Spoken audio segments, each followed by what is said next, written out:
Roger a acheté une maison à 23 000 €. Le diagnostic immobilier comportait tellement de lignes rouges qu'il ressemblait à un bulletin scolaire de cancre. Ce n'est pas une histoire d'investissement, c'est l'histoire de 10 villes françaises où l'immobilier est si peu cher qu'il cache des conditions de vie qu'on croyait disparues. C'est légal, c'est maintenant. Et personne ne vous l'a dit, tiers-monde. Le mot le plus dur de cette vidéo, pas une exagération, une description. Maison sans chauffage, humidité permanente, toitures effondrées, plomb dans les peintures, quartier où la moitié des fenêtres sont murées, 10 villes françaises où le bas prix n'est pas une opportunité mais un piège.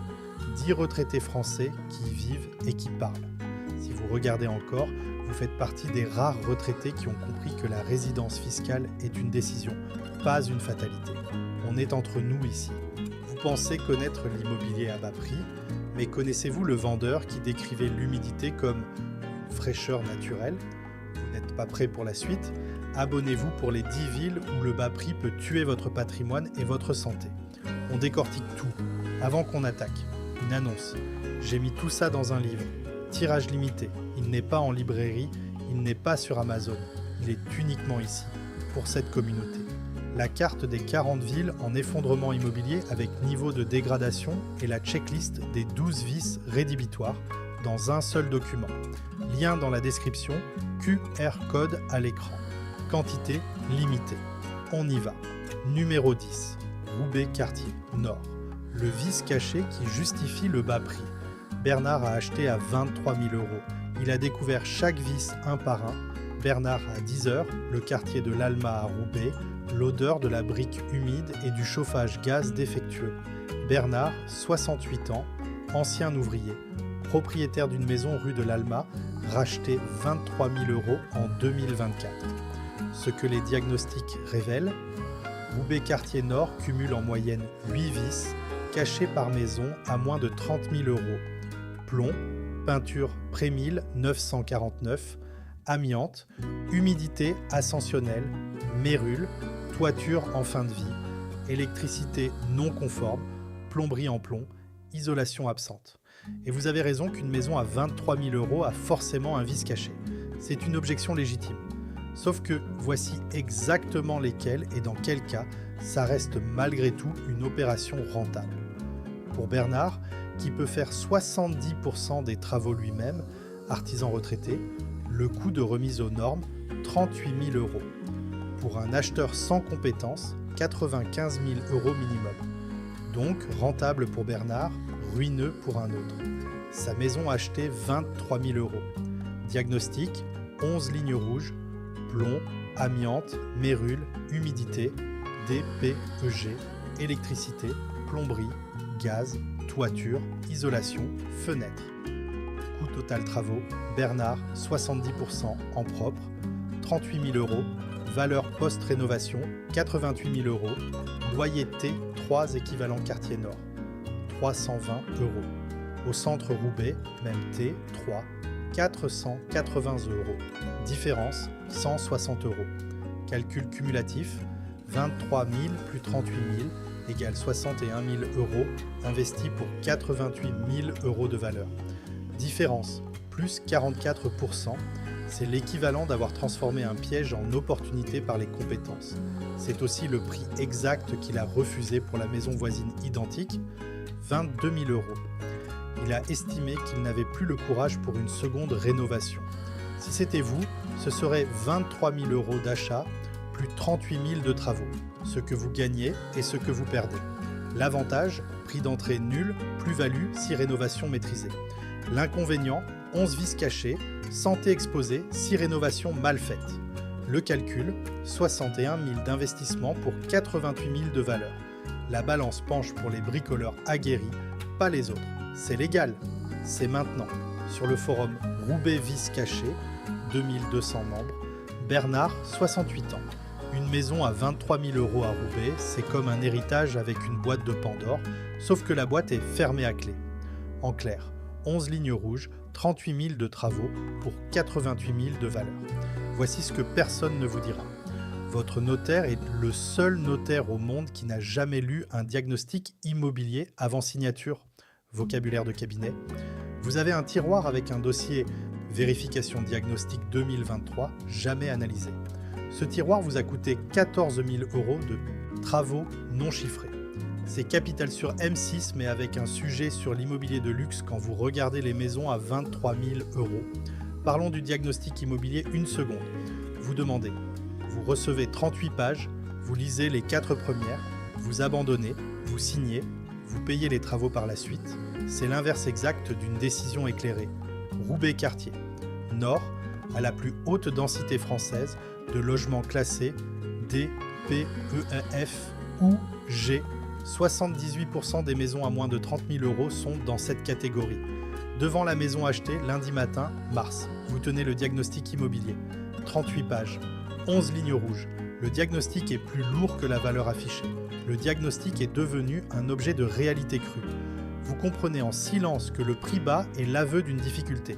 Achat, 23 000. Travaux, 38 000. Valeur, 88 000. Roubaix Nord ou Roubaix Centre. Vice caché ou prix marché. Roubaix est ancienne, juste pas dans ses diagnostics. Et si Bernard vous semblait courageux, attendez de voir Claudette. Numéro 9. Maubeuge. Les investisseurs étrangers qui rachètent des rues entières. Claudette a 65 ans. Sa rue a été rachetée par un investisseur belge. Les loyers ont triplé. Claudette à 17h, Maubeuge dans le nord, l'odeur de la brique noircie et du chauffage électrique des locataires pauvres.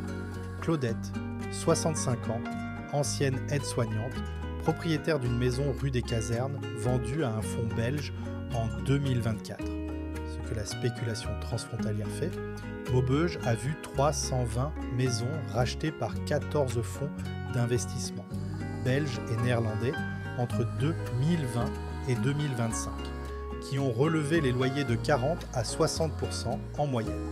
Conditions dégradées, mais prix défiant toute concurrence pour des investisseurs. Mais la spéculation crée un marché locatif inadapté. Mais aussi, Claudette révèle que des investisseurs étrangers rachètent des rues entières pour les louer, créant un marché locatif spéculatif sur la misère. Le tiers-monde immobilier attire des prédateurs, pas des sauveurs. Sa maison vendue 38 000 € en 2024, acquise 95 000 € en 2005, loyer T2 Maubeugeois 2020, 220 €. Loyer T2 Maubeugeois 2026, post-rachat investisseur, 380 €. Différence, plus 73% en 6 ans. Calcul cumulatif, moins 60% en valeur de vente pour Claudette, plus 73% en loyer pour les locataires. C'est l'équivalent d'avoir perdu son patrimoine et empiré la situation des locataires. C'est aussi le prix exact qu'elle aurait gagné en attendant le rachat, 45 000 € au lieu de 38 000, qu'elle ne savait pas. Si c'était vous, ce serait une rue rachetée par un fonds belge, ce que vous gagnez et ce que vous perdez. L'avantage, 0 pour les propriétaires modestes vendants. L'inconvénient, marché locatif spéculatif, locataires précaires en souffrance. Le calcul, moins 60% en vente, plus 73% en loyer. La balance penche pour la vigilance avant-vente, c'est légal, c'est maintenant. Sur le forum Maubeuge Marché Immobilier, 1200 membres, Claudette, 65 ans. Maubeuge, c'est comme un quartier qu'on aurait vendu à des spéculateurs en cachant le projet, sauf que savait. En clair, moins 60% pour les propriétaires, plus 73% pour les locataires. Voici ce que personne ne vous dira. Vous vous souvenez du notaire de Bernard pour Roubaix? Celui de Claudette a fait pareil. Il a accepté la vente à un fonds belge sans en informer son client.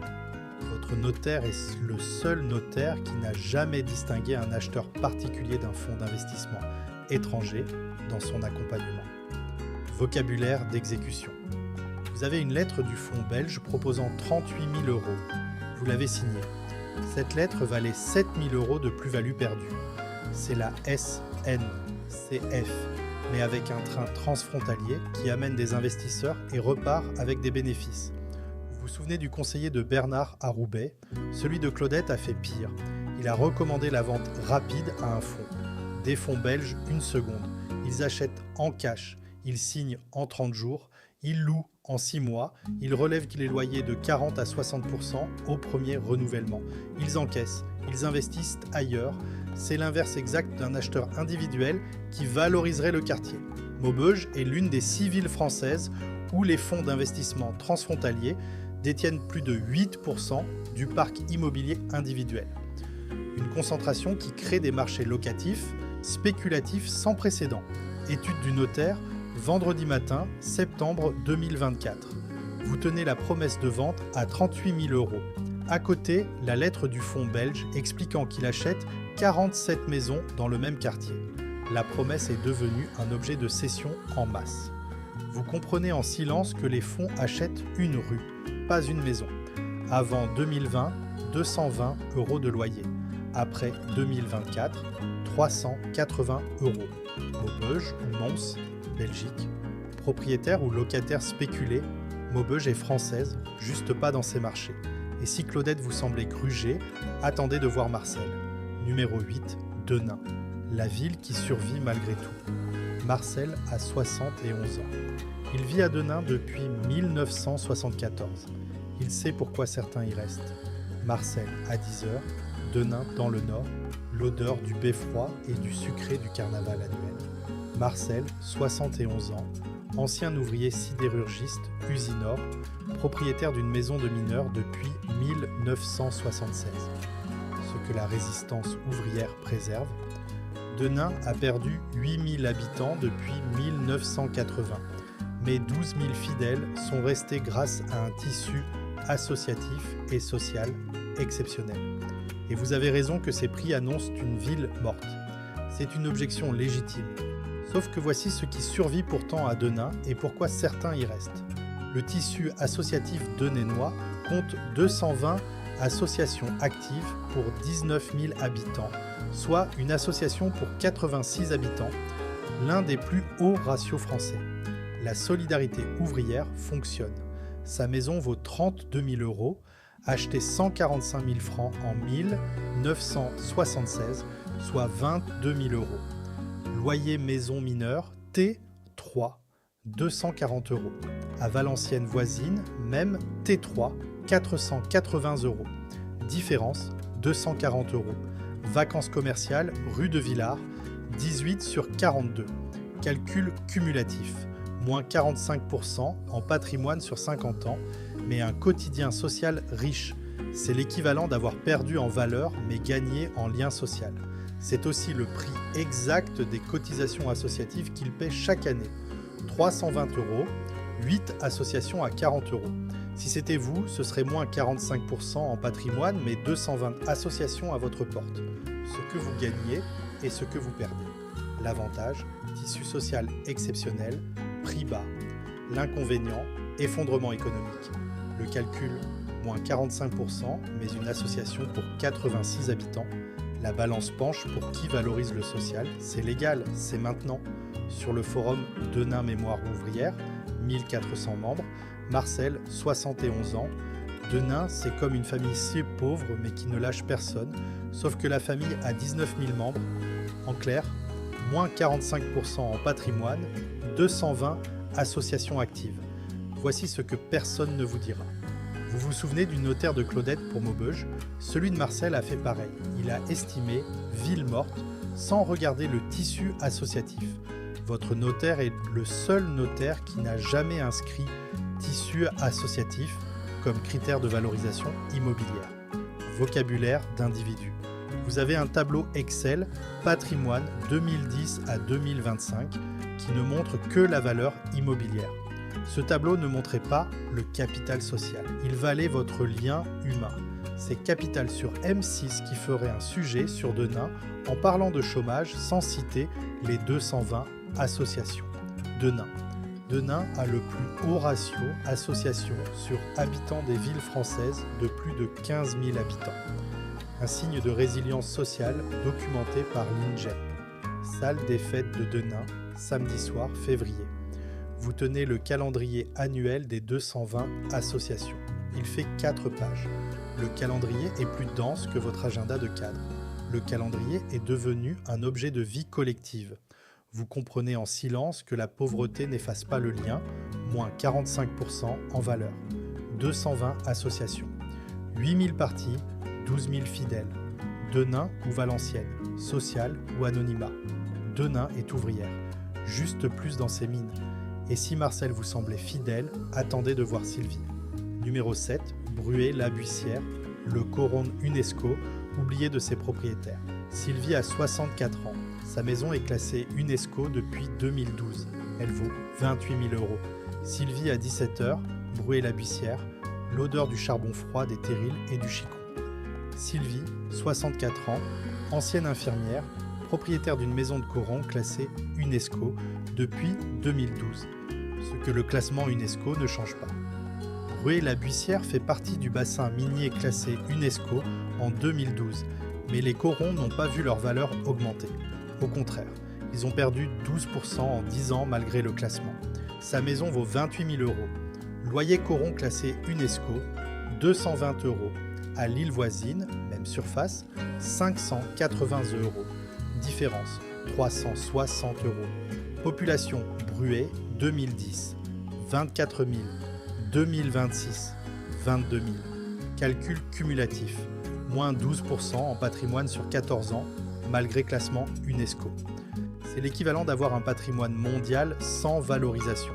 C'est aussi le prix exact qu'elle paie en taxes foncières sur 14 ans. 200 € par an fois 14 égale 2800 €, soit 10% du prix actuel de la maison. Si c'était vous, ce serait un classement UNESCO sans plus-value, ce que vous gagnez et ce que vous perdez. L'avantage, patrimoine mondial à 28 000 €, prix dérisoire. L'inconvénient, ratio investissement/usage médiocre. Le calcul, moins 12% malgré UNESCO. La balance penche pour ceux qui valorisent l'usage, pas l'investissement. C'est légal, c'est maintenant. Sur le forum Bassin Minier UNESCO, 1800 membres. Sylvie, 64 ans. Mon coron UNESCO, c'est comme un Picasso accroché dans un grenier dont personne ne visite. Sauf que c'est habitable. En clair, moins 12% malgré classement patrimoine mondial. Voici ce que personne ne vous dira. Vous vous souvenez du notaire de Marcel pour Denain ? Celui de Sylvie a fait pareil. Il a négligé le classement UNESCO dans son estimation. Votre notaire est le seul notaire qui n'a jamais valorisé un classement UNESCO dans son estimation marché. Vocabulaire de pierre, pas de patrimoine. Vous avez une lettre de la commune 2014 informant du classement UNESCO. Vous n'avez rien fait. Cette lettre valait théoriquement plus 30% en patrimoine sur 10 ans, qui n'a jamais existé. C'est Stéphane Bern qui ferait un sujet sur le bassin minier UNESCO, mais qui ne citerait pas le marché immobilier réel. Bruay. Vous avez un agenda valorisé UNESCO de 2015 sans aucune action. Cet agenda valait 12% de moins-value supplémentaire. C'est la 2 chevaux, mais conduite par un fonctionnaire UNESCO. Le bassin minier français classé UNESCO en 2012 est le seul site mondial du patrimoine où la valeur immobilière a baissé après classement. C'est documenté par le rapport ICOMOS 2024. Devant le coron classé, dimanche matin, octobre. Vous tenez la plaque Bassin minier, patrimoine mondial UNESCO, apposée sur la façade en 2014. La peinture s'écaille. La plaque est devenue un objet de classement sans effet. Vous comprenez en silence qu'un patrimoine mondial ne suffit pas à un marché immobilier. UNESCO depuis 2012, moins 12% depuis 2012. Bruay UNESCO ou Lille, patrimoine mondial ou marché actif. Bruay est classé, juste pas valorisé. Et si Sylvie vous semblait classée, attendez de voir Roger. Numéro 6, Vierzon, la fraîcheur naturelle qui était de l'humidité. Roger a acheté 23 000 €. Le vendeur décrivait l'humidité comme une fraîcheur naturelle. Roger à 10h, Vierzon dans le Cher, l'odeur de la cire d'abeille des vieilles maisons et du Sancerre des cafés voisins. Roger, 70 ans, ancien cheminot, propriétaire d'une maison achetée 23 000 € en 2024. Ce que le vocabulaire d'agence cache. Vierzon a la plus haute concentration française de maisons à moins de 25 000 €, mais 89% présentent des vices cachés majeurs. Il raconte au notaire que le diagnostic immobilier comportait tellement de lignes rouges qu'il ressemblait à un bulletin scolaire de cancre. Roger précise qu'au moins le prix était honnête, contrairement aux vendeurs qui décrivaient l'humidité comme une fraîcheur naturelle et la fissure du mur comme un caractère authentique. Sa maison achetée 23 000 €, diagnostic 9 lignes rouges, coût de travaux estimé 62 000 €, loyer T de Vierzon 280 €.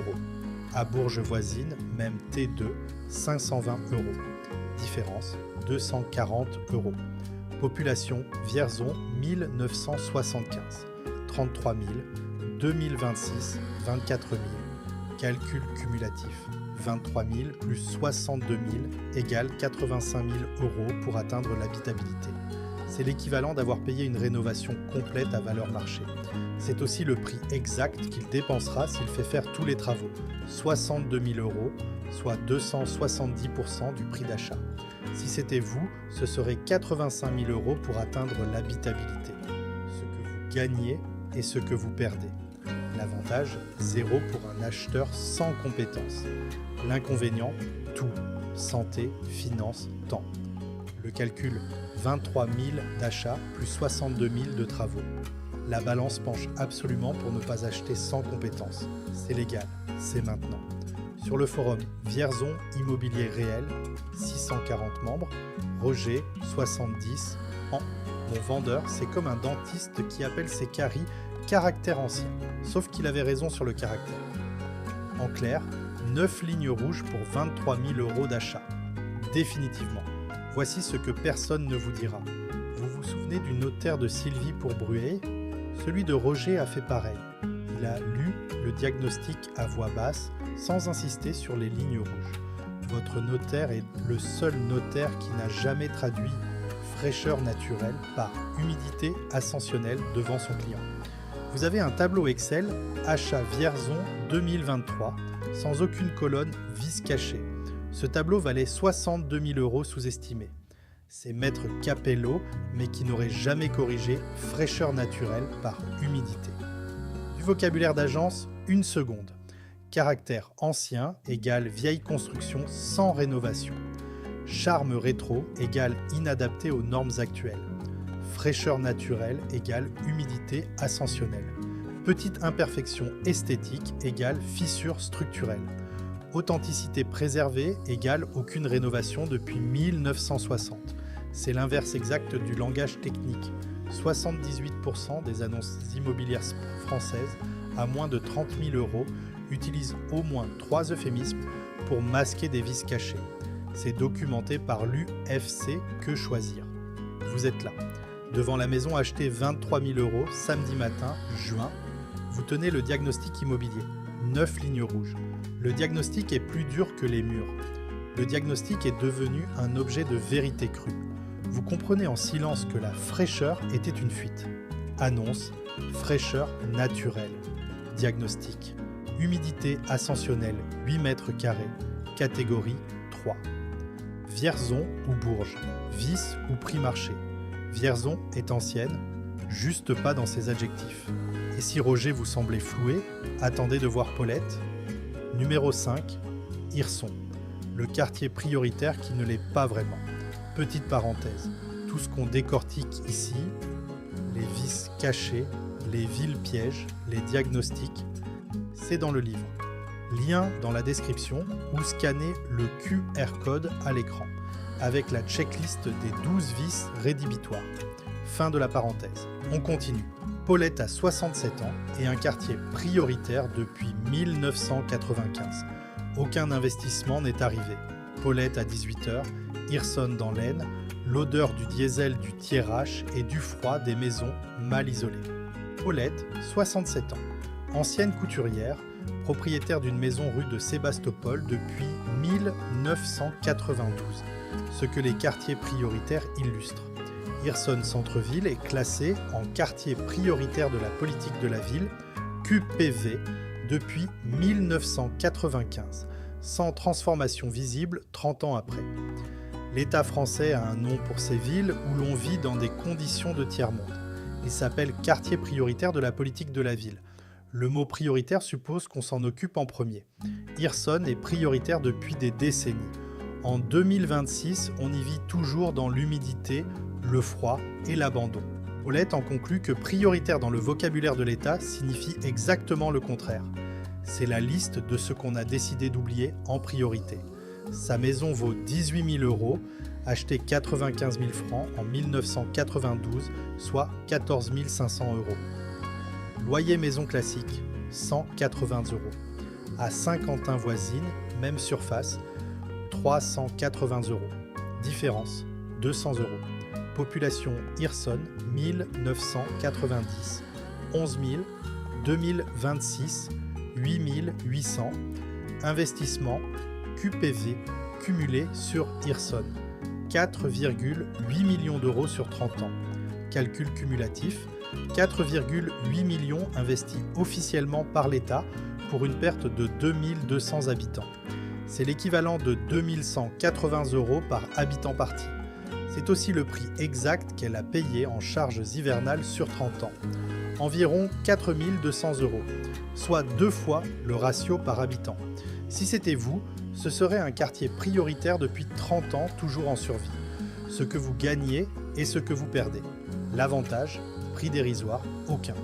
L'inconvénient, conditions de vie inadmissibles. Le calcul, 30 ans de priorité pour moins 20% de population.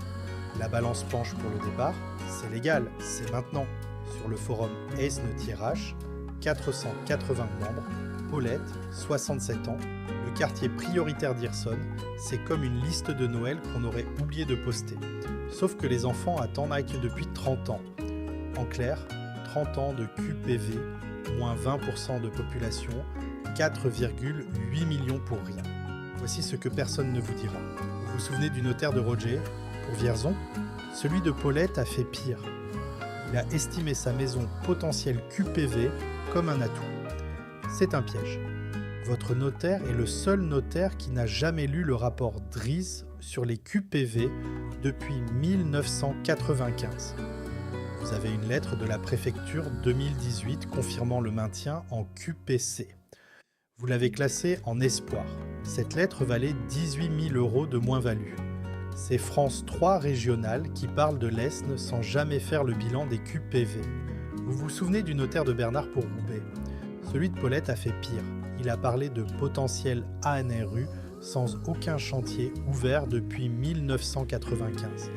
La France a investi 78 milliards d'euros dans les QPC depuis leur création en 1995, pour une amélioration sociale mesurable nulle dans 38% des quartiers, dont Hirson. Devant la maison rue de Sébastopol, dimanche matin, mai, vous tenez l'attestation quartier prioritaire de la politique de la ville, reçue en 1995. Le papier a 31 ans. Aucun chantier n'a démarré. L'attestation est devenue un objet de promesse vide. Vous comprenez en silence que le mot prioritaire est un classement, pas une action. 1995, prioritaire. 2026, prioritaire. 31 ans de priorité sans action visible. Hirson ou Saint-Quentin. QPV ou hors QPV, Hirson est prioritaire, juste pas dans la réalité. Et si Paulette vous semblait abandonnée, attendez de voir Alain. Numéro 4. Fourmi. L'ancienne capitale textile sans chauffage. Alain a 69 ans. Sa famille n'a pas chauffé l'hiver dernier. Il vit dans l'ancienne capitale du textile français. Alain à 10h, Fourmi dans le nord, l'odeur des chaudières éteintes des écoles fermées et du froid intérieur des maisons. Alain, 69 ans, ancien ouvrier textile, propriétaire d'une maison à Fourmi depuis 1976. Ce que la pauvreté de masse révèle, Fourmi est l'une des villes les plus pauvres de France métropolitaine. Taux de pauvreté 40 et 1% en 2026, avec 38% de ménages en précarité énergétique. Alain raconte la réalité derrière les prix à 23 000 €. Des familles qui ne peuvent pas chauffer, des écoles qui ferment, un sentiment d'abandon total. Il dit que le vrai scandale n'est pas que les maisons soient à 23 000 €, mais que des Français vivent en 2026 dans des conditions qu'on croyait disparues. La pauvreté de masse au cœur de la France. Sa maison vaut 22 000 euros, achetée 85 000 francs en 1976, soit 13 000 euros. Loyer T, 3 fourmis, 220 euros. À Maubeuge voisine, même T3, 280 euros. Différence, 60 euros. Population, fourmis 1900, apogée textile, 18 000. Population 1980, 14 000. Population 2026, 11 000. Calcul cumulatif, moins 39% de population en 126 ans. C'est l'équivalent d'avoir perdu la moitié d'une ville. C'est aussi le prix exact qu'il a payé en facture EDF, cumulé depuis 2018, 8 400 euros. Alors qu'il chauffait à 16 degrés. Si c'était vous, ce serait 22 000 euros pour vivre dans la précarité énergétique. Ce que vous gagnez et ce que vous perdez. L'avantage, 0. L'inconvénient, tout, y compris la dignité. Le calcul, moins 39% de population, 41% de pauvreté. La balance penche pour qui assume le déclassement. C'est légal, c'est maintenant. Sur le forum Fourmis Textile Mémoire, 1100 membres, Alain, 69 ans. Fourmi, c'est comme une bobine de fil qu'on aurait fait rouler trop loin, sauf qu'on n'a pas pu la rattraper. En clair, 41% de pauvreté, 38% de précarité énergétique. Votre notaire avait tout, sauf les mots pour parler de pauvreté de masse française. Vous avez une lettre du chèque énergie 2024. Vous n'avez pas vérifié si vous y aviez droit. Cette lettre valait 250 euros par an. C'est France 2 qui ferait un sujet sur la précarité énergétique sans citer Fourmi. Vous vous souvenez du notaire de Paulette pour Hirson. Celui d'Alain a fait pareil. Il a estimé potentielle reconversion sans bilan. Fourmi. Fourmi était au début du XXe siècle la capitale française du textile filé, avec 12 000 ouvriers en 1900. En 2026, il reste 0 emploi textile actif dans la commune. Maison d'Alain, salon, janvier, 16 degrés. Vous tenez la couverture polaire qu'il sort de novembre à avril. La couverture pèse 4 kg.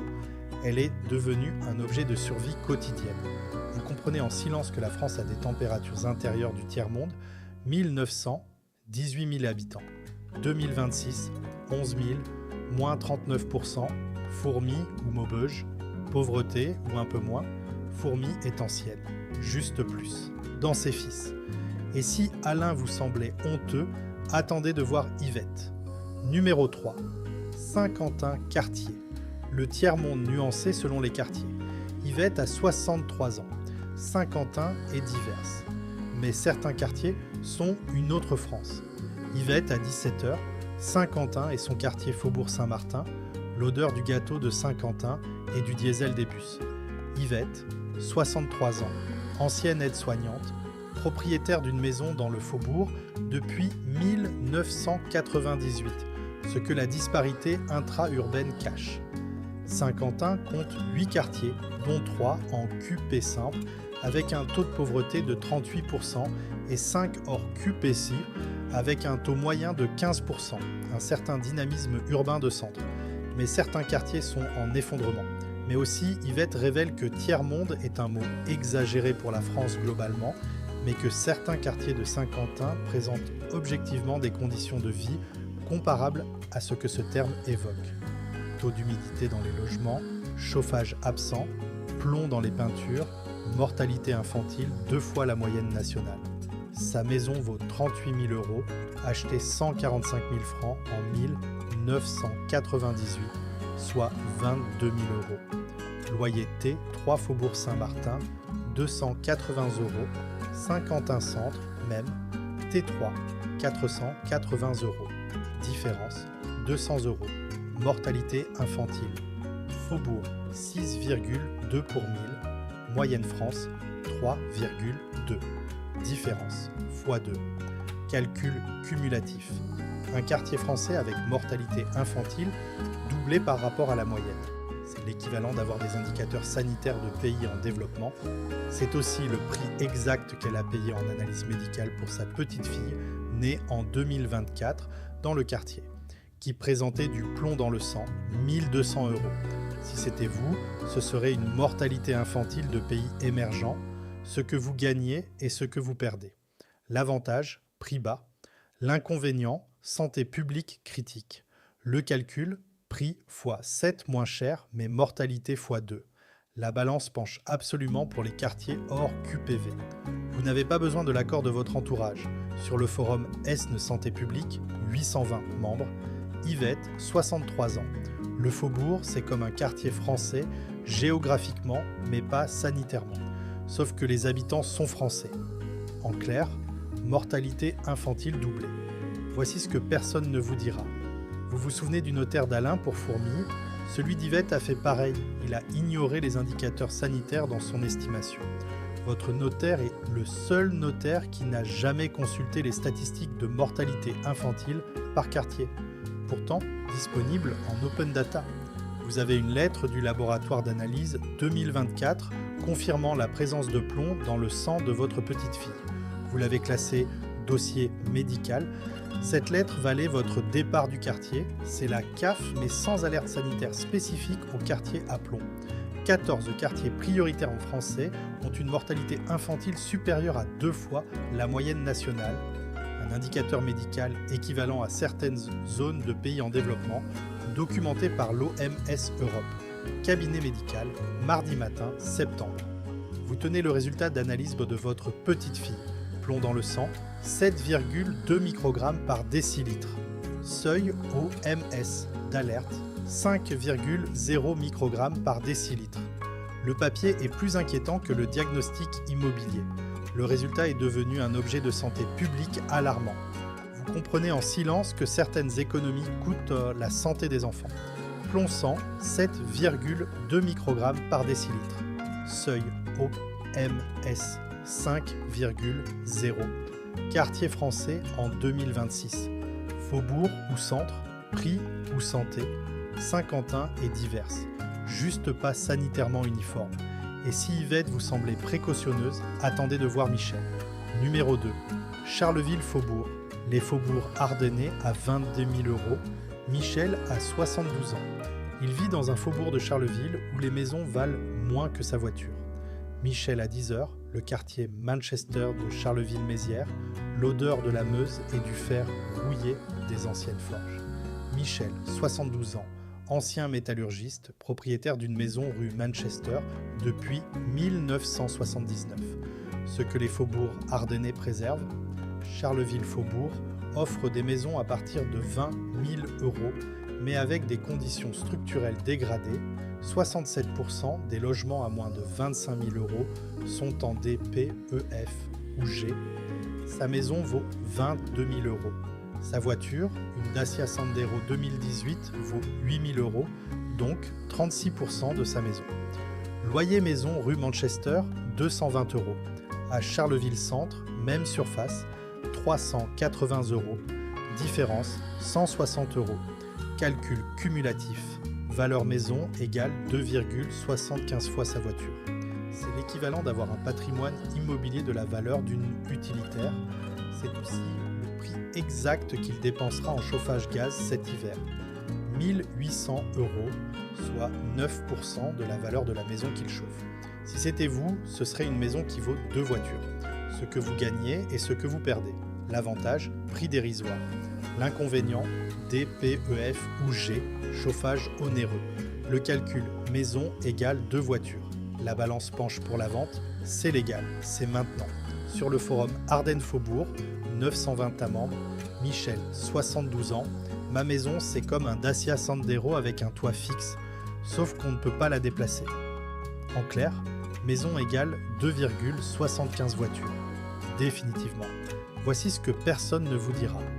Vous vous souvenez du notaire d'Yvette pour Saint-Quentin ? Celui de Michel a fait pareil. Il a estimé patrimoine ancien sans comparer à une voiture. Votre notaire est le seul notaire qui n'a jamais utilisé ratio voiture/maison comme indicateur de paupérisation patrimoniale. Vous avez un tableau Excel patrimoine 2010 à 2025 qui n'inclut pas votre voiture. Ce tableau aurait montré que votre voiture monte et votre maison descend. C'est Bernard Tapie, mais avec une Sandor, la voiture, qui vaut plus que la maison. Charleville-Faubourg, vous vous souvenez du conseiller de Sylvie pour Bruay ? Celui de Michel a fait pareil. Il a classé le faubourg patrimoine industriel. Ce n'est pas un argument de marché. La France compte 38 quartiers urbains où la valeur médiane d'une maison est inférieure à celle d'une voiture d'occasion 5 ans, soit un ratio voiture/immobilier inversé inédit depuis l'après-guerre. Devant la maison, dimanche matin, septembre. Vous tenez la carte grise de votre Sandero. Valeur 8 000 euros. À côté, l'estimation immobilière. Valeur 22 000 euros. Le ratio est de 2,75. La carte grise est devenue un objet de comparaison patrimoniale humiliante. Vous comprenez en silence que votre patrimoine immobilier vaut 2 voitures et 1,5. Voiture 8 000, maison 22 000. Ratio 2,75. Charleville ou Reims, Faubourg ou Centre. Charleville est ardennaise, juste plus dans son immobilier. Et si Michel vous semblait dévalorisé, attendez de voir Denise. Numéro 1, Forbach. Les résidences secondaires allemandes à 23 000 euros. Denise a 66 ans. Sa rue est rachetée par des Allemands en résidence secondaire à 23 000 euros pièce. Denise au lever du jour, Forbach en Moselle, l'odeur des frites du Friture Schmitt et du diesel des bus transfrontaliers. Denise, 66 ans, ancienne caissière, propriétaire d'une maison rue Saint-Rémy depuis 1985. Ce que les Allemands achètent. Forbach a vu 230 maisons rachetées par des Allemands entre 2020 et 2025, comme résidence secondaire bon marché pour les habitants de Sarrebruck. Ville sinistrée, mais proximité allemande. Mais l'Allemagne pourrait être un espoir. Mais aussi Denise révèle que des Allemands traversent la frontière pour acheter ces maisons à 23 000 euros comme résidence secondaire bon marché, pendant que les Français, eux, n'arrivent même pas à les revendre. Sa maison vaut 28 000 euros, achetée 85 000 francs en 1985, soit 13 000 euros. Loyer T, 3 Forbach, 260 euros. À Sarrebruck, à 10 minutes, même T3, 720 euros. Différence, 460 euros. 230 maisons rachetées par Allemands depuis 2020.